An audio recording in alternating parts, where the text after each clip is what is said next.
Nrityadhwani School of Dance is Srimati Yashomati Mishra's attempt to promote and preserve her passion, Odissi dance. A student of Guru Kelacharan Mahaputra and Guru Ratikanti Mahapatra since her early childhood, she has also trained and performed extensively under the guidance of Guru Raghunath Datta. Through teaching and training at her dance school, she has evolved as a dancer. Today, she is performing with her daughter, Sanvi Thakur. Sanvi has been learning Odissi under her mother's tutelage from the time she was very young.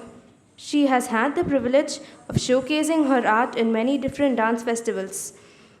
The first item that will be performed is a Pallavi set to Rag Megh, Tal Jampa, music composition Pradeep Kumar Das, dance composition Guru Ratikanta Mahapatra.